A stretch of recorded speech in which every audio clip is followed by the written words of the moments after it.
In downtown Fayetteville, thousands of angry protesters came together to protest the No Kings protest. Their message: we have no kings in the USA. But according to the Bible, blacks, Hispanics, and Native Americans, Israel, we know that we have one king. Who is your king? Who is your king? Who is your king? It's all about again here, and I'm all things Israel here with King Cardinal. Okay, so tell me why y'all here today. What's going on out here?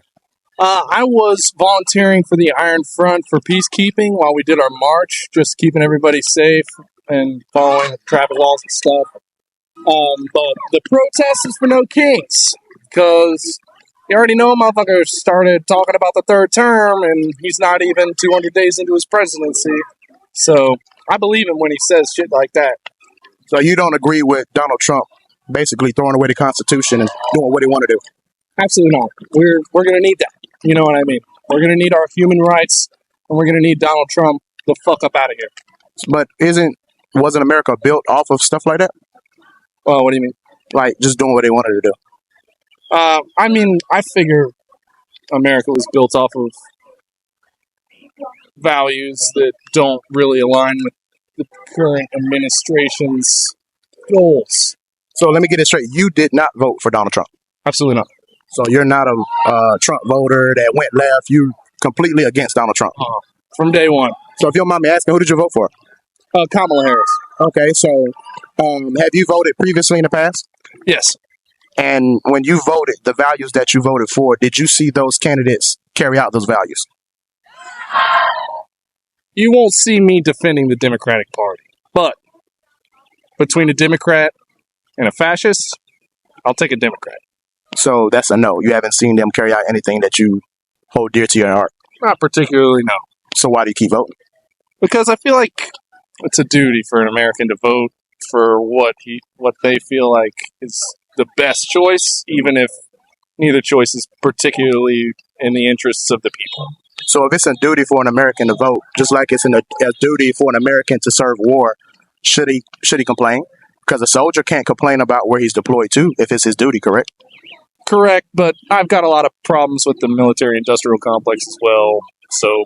No, we're just talking about the aspect of it being your duty. If it's your duty to vote, and it's the duty of an American citizen to go to war, an American citizen that's carrying out his duty to go to war cannot complain that he's going to Iraq. He should not, because it's his duty. So if it's your duty to vote, should you complain about who's in office? I do, in this particular case, just because, call me Blue Anon, call me what you will, but I don't think the American people voted for this. And I think that the more that they try and tell us that the American people did vote for this, it's just an admittance that, no, everybody knows that election, well, everybody that's currently in the administration right now knows that the election was not. So what do you think the American people want? I think the American people want what all people in the world want, which is safety, security, human rights, the chance to succeed, and equality. And I think a lot of Americans right now are a little confused on what equality looks like. And so what does equality look like to the so-called Mexicans that's getting deported right now? What does equality look like in their eyes? I think equality for them would just be being able to go to work, support their families, educate their kids in safety, and without having to worry about, you go to court for a traffic ticket, now you're in El Salvador. So you don't agree with what Donald Trump is doing to the so-called Mexicans? No. I mean, yeah. We'll put Mexicans in quotes, but immigrants. So I'm glad you said immigrants, because a lot of people don't understand it's not only just happened to the so-called our Latino brothers and sisters, it's actually happening to the so-called Haitian community as well. The Haitians are actually being deported at the same rate the so-called Mexicans and Latino brothers are being deported. So how do you feel knowing that the people that helped build this country are now being deported from this country? I'm pissed, personally. If it was up to me, them borders would be exactly what the conservatives tell me the borders were, which would essentially be open. Now, am I saying we don't keep track of who comes in? No. But should we make it easier for people to come in and find a better life for themselves, support our economy, make us a stronger nation? Absolutely. So what would you say to those people that say they want to break away from America and they want to start their own land? Those Mexicans, those Hispanics, those Haitians, even some American blacks. What if they came together and said, you know what? We're tired of America. We want to have our own land. We want to have our own military. We want to have our own government. What would you say to those people? Well, I would say that America could be their own themselves if we all came together and shaped up our government to be something that we can all live together under. Are you sure? I am positive. So in 1776, in Independence Hall, when the Constitution was written, when they said "we the people," were they including black people? Absolutely not. Were they including Hispanics? No, they were not. Were they including Haitians? Nuh-uh. So how could we make America ours? By demanding it, by standing together with the people in your community, by supporting each other through community defense, community gardens. We're talking power for free renewable power. We have the power to make all that happen. It's just that this is going to be a controversial term. Hey, we controversial on this. But the bourgeois Mm-hmm. consistently want us to try and fight each other. So if the minorities that are rightfully, tired of this shit, I'm not going to argue against that. But if they would like to have that happen, then it's just another way for the people in power that don't give a fuck about any human life at all to pin us against each other. And then we'll have two warring factions, which within what I would assume would be America, the continent, the North America, I should say. So do you feel like what's happening right now in America is a result of what they've done in the past? Oh, yeah. I think that this has been a long time coming. And, it just takes some dipshit like Donald Trump to be like, yeah, give me the closest plan that I have to my base. And then a Nazi comes up with a fucking checklist, and now we're here. So do you think that this is God's punishment to America? You don't? Nah. Why not? I don't think God punishes shit, if you ask me. Well, I think it's punishment because if you look at the history of America, America has robbed, raped, pillaged, and just taken whatever they wanted since the beginning of America.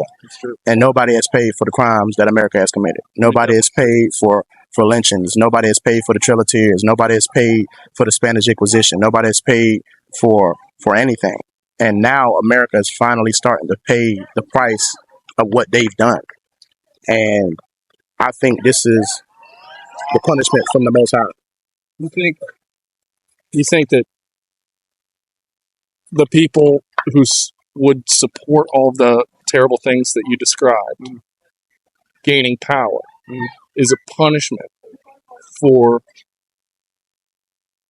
the America for the history of America? No, the fall of America. Right. So we're falling. Most definitely. Yeah, I mean, it's not too.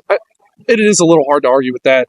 It's the starting stages. Like right. you can't see it, but if you're not looking for it, yeah. But I would not argue that we're not falling. Mm-hmm. So, yeah, if you put it like that, yeah, I can dig it. But is it right? Absolutely. I don't think it's fair to all the people that are going to suffer. Why not? Because that's a society thing. America has been the same bourgeois that every country has ever been. America's not anything special when it comes to world powers. Mm-hmm. They all do the same shit.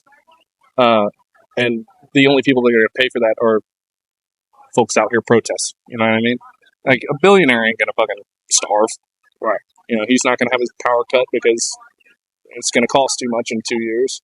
So the people that did the horrendous things in the past and they never paid for it, it just gets wiped away? No, I hope those motherfuckers get what's coming to them. How if they're dead?